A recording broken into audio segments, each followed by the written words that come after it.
Oh, wait. Corey is supposed to do the written evaluation. Devin is supposed to do the oral evaluation of Aaron's speech. There we go.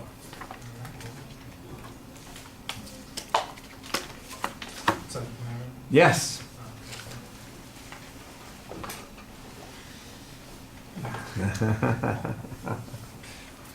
well, you guys know who I am. I'm a nerd. I've been a nerd since forever. I've read comic books since I was 3, and I've actively followed them since I was 5. So this was a very easy subject for me to talk about and inform you.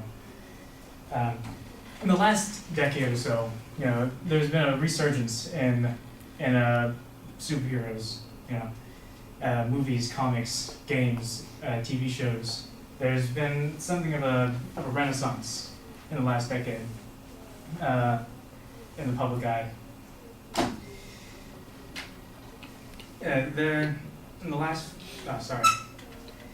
I would say they're more popular now than they have been in the last 50 years. And at the forefront of this timely renaissance are DC and Marvel, the two unquestionable titans of the comic book industry. With the relatively recent reboots to try and grab new readers, and get them to read their comics and watch their movies, they've effectively caused a resurgence in the public's. Sorry about that.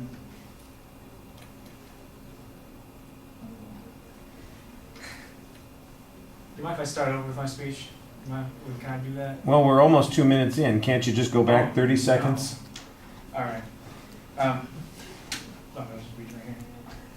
At the forefront of this timely renaissance of our favorite Caped Crusaders are Marvel and DC, the unquestionable titans of the comic book industry.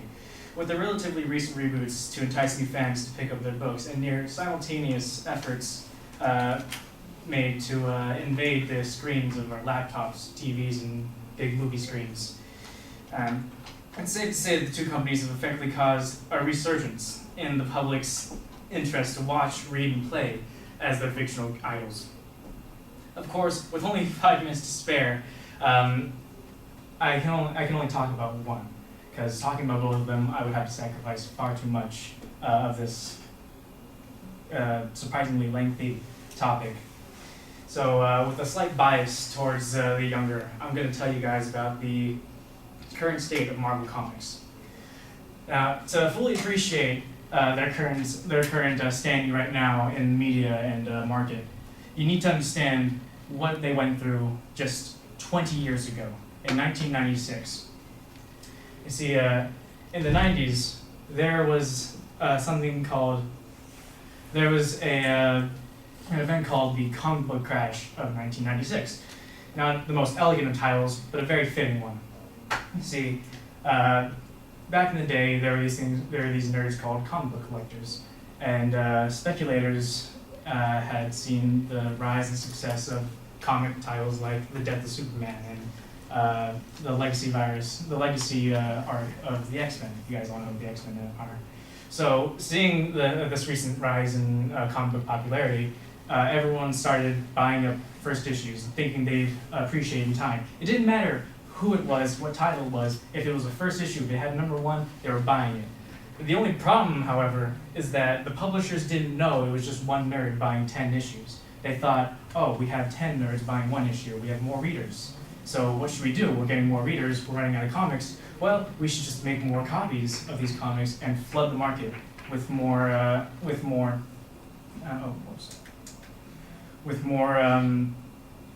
copies of these issues they're buying. So with all these issues flooding the market, the value of each comic, of the comics that these people were buying, they were worthless. They lost all value, and effectively they wasted their money buying things they'd already read. The response by the comic book community as a whole was frustration, betrayal. They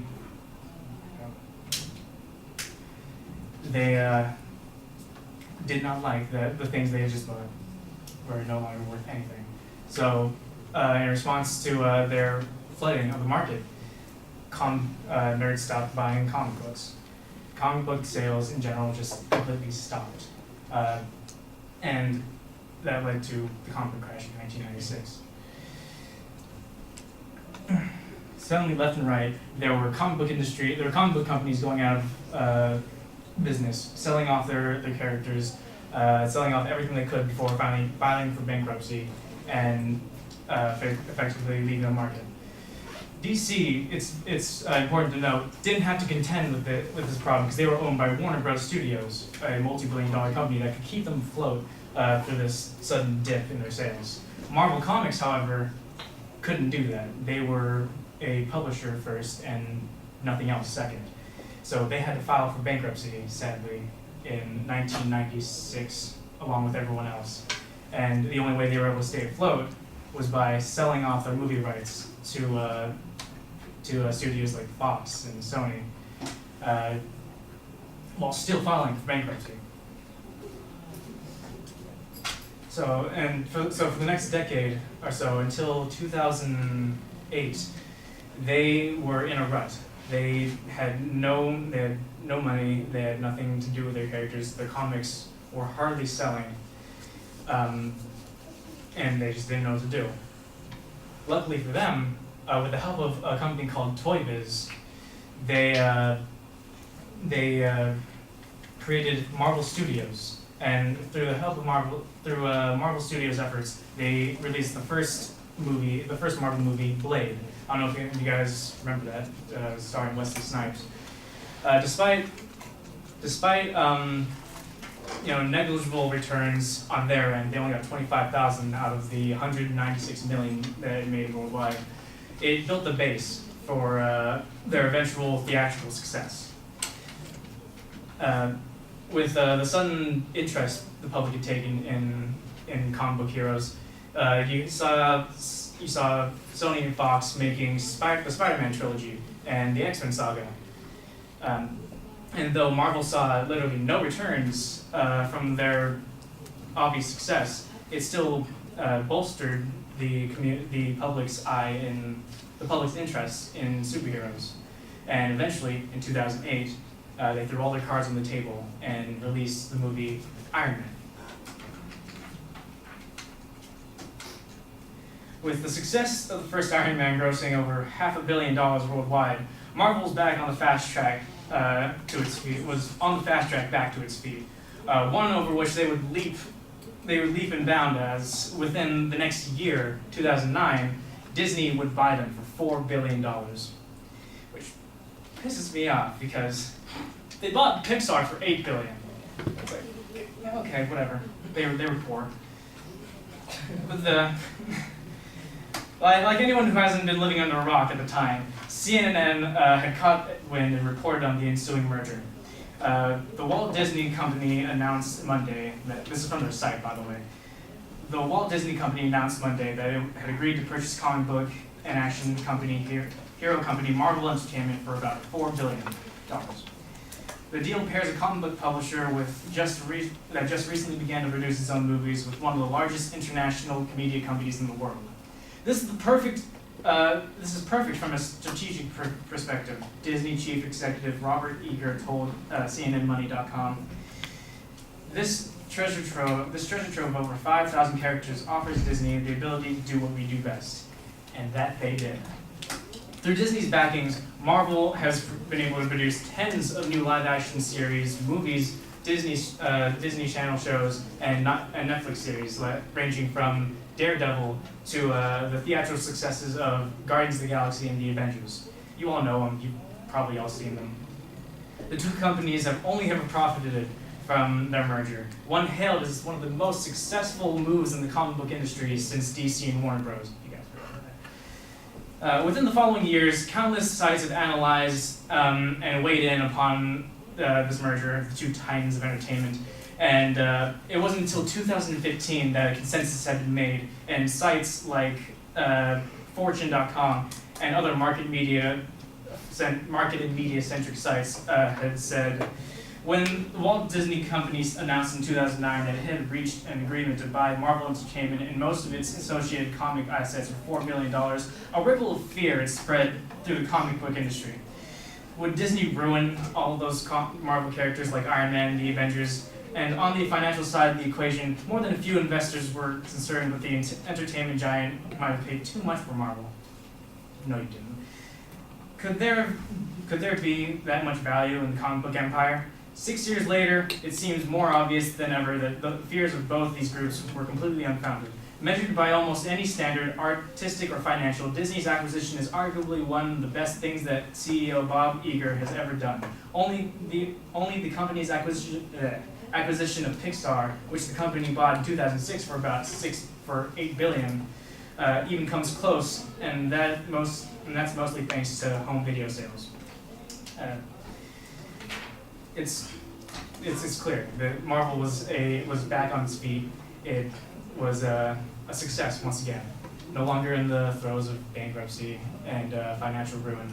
They were ready to continue on being one of the titans of the comic book industry, right next to DC. But now, with their journey back to financial and media success complete, it's finally time. I have to say, this is everything they've sold off. This right here, this is what they sold to Fox, Sony Pictures, and this is what they own for Marvel Studios. So that's why you never see the Fantastic Four with the Avengers, and why you'll probably never see them together ever. But anyways, with their journey to financial success complete, it's time to look at them as a company today, and a company and publisher today of both movies and comics.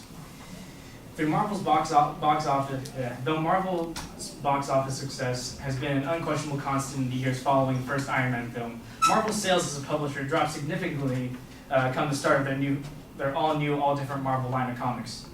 With the recent failings of DC's recent reboot, New 52, that was back in 2012, not good recent, a line-wide reboot that had been received poorly by the general comic community, Marvel, who had also been in the process of rebooting their canon, pulled back in their decision and had reduced their narrative decision to that of a soft reboot, meaning titles would continue on with whatever story that had happened before the event, but changes would be made, drastic changes would be made to characters and stories. Comic-Con is the foremost site in comic book sales statistics. If you look at the sales figures of Marvel's largest titles from the beginning of 2015, the start of 2017, at either time, you can see that sales had dropped.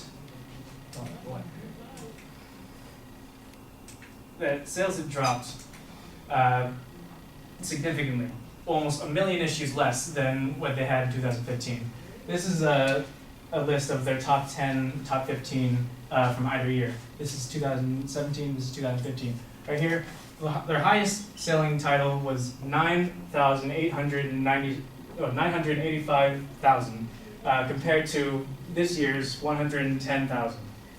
So it's unquestionable they're sorely lacking in comic sales.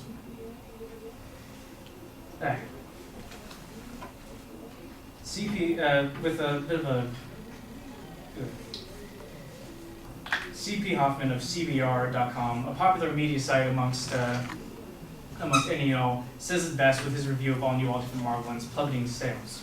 Last week, David Gabriel, Marvel's senior vice president of sales and marketing, stated in an interview with ICV2.com that retailers have told Marvel people don't want any more diversity. They don't want female characters out there. That's what we heard, whether we believe it or not. I don't know that that's really true, but that's what we saw in sales. Although Gabriel walked back in his original statement a bit the next day, promising our fans and retailers that are excited about these new heroes, and let me be clear, our new heroes are not going anywhere. Diversity is and remains a tempting target to blame Marvel's current sales slump. It paints a simple narrative. Marvel tried to reach out to new audiences, but sales weren't there. It means all Marvel has to do is shift back the focus to its core heroes and core audience, and everything will be fine. He goes on to explain that that's not it. It's not diversity that's killing Marvel. It's their stories. Their stories suck. In spite of the Okay, fact I that- gotta cut you off. It's Sorry. 15 minutes at this point, Oh, so, my bad. you know, I've tried to give you a couple of indications to quit, and I hate doing this when people are speaking, but I can't let you keep going because you don't sound like you're even close to getting close to the I was end, actually just on my you know, so we'll just stop there. We'll just stop there, and we'll hear a few comments. All right, so let's see. Devin, what did you think? That was long. I felt like he could have, like when he stopped and asked to do it again, I just feel like he didn't need to do that. I feel like he knew what he was talking about.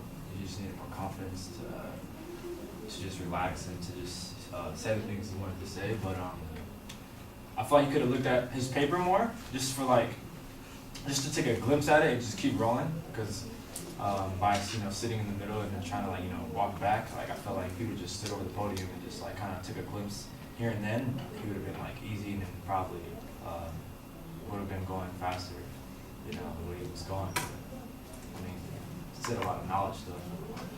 I don't know about comics, but I feel like I know a lot now. So, it was good. He, I mean, other than going over the time, but. Well, I think that there are a couple of things. The time is a big issue, of course. When you double the amount of time that you're speaking, that's going to be an issue. Let's talk about the thesis statement. I know what your subject is. You're going to kind of review the history of the one company, but it takes you a long time to get to that. Your introduction's too long. Since you're only going to be talking about the one company, probably makes more sense to just talk about use an attention device that deals with a Marvel character and then transition right to that. That's a way to save 2 minutes right off of the top and get to the point that you're going to. That would help a little bit. Tell us you tell us that you're going to kind of review the recent history of the company. That's fine, but put it into particular time periods. I feel a little bit like I'm getting everything that happened from this point to this point, and that's too much. It's a lot of information, and it's not uninteresting, but it's going to be hard for us to retain. And there are some natural sections that you yourself point out that ought to be important. So let's talk about how Marvel first tried to produce their own movies. Then let's talk about what happened after the merger with Disney. And then let's talk about the relaunch of their brands with these new characters and more diverse characters. There you go. That's 3 points. Let's make those the 3 points that you're going to talk about. I mean, you could have a fourth point potentially, or we could skip the other 2 points and let's talk about what's happened since Disney took over, and we're going to divide it into, first, creating movies that feature particular characters. Then we're going to have integrated universe, and then we're going to have a long-term storyline that we're dealing with. And there's a different structure that you can impose there. You've got to get some control over what you've got here talking about, because it's just, here's a piece of information, here's another piece of information, and even though it's progressing chronologically, it is organized chronologically, it's not something that we can hold on to and retain very well. And so you need to do something to control that. There's a lot of citation of information in the speech. I think that's great. I appreciate all of the information that you're presenting. There's nothing wrong with that, but you've got to edit. You've got to pick and choose what things you're going to talk about. And you have to practice this speech. It feels like you are going through this, like I have this idea, I've put it all together, I've got the outline in front of my head, I've thought about it a dozen times. But when you give a speech that's supposed to be 8 minutes and it gets to 15 minutes, that indicates to me that you have not practiced enough. You don't know how long your speech really runs. You're winging it, which I understand. I completely understand. You feel, I know the material, I know what I want to say, I'm in control. But you're not, because you're all over the place, like I said, and you just keep going, and that's a little bit problematic. I got the impression that you had visuals planned for the speech, but you forgot all about presenting them during the presentation. We got the one thing that's a wallpaper for 25-30% of the speech, and then as you're getting closer toward the end, you suddenly realize, oh, I forgot to talk about these other things, and That's another one of those things that happens when you practice ahead of time. So that's one of, I can just see that that's the biggest issue. This speech was not completed and practiced enough before you gave it in class, and that would solve most of your problems. The content's good, the idea is interesting, the visuals that you have, there's nothing particularly wrong with them. It just feels like you're working it out in front of us instead of giving the speech to us. And this is not the practice round, this is the speech round. And that's, I think, the problem that we've got here. Okay, thank you.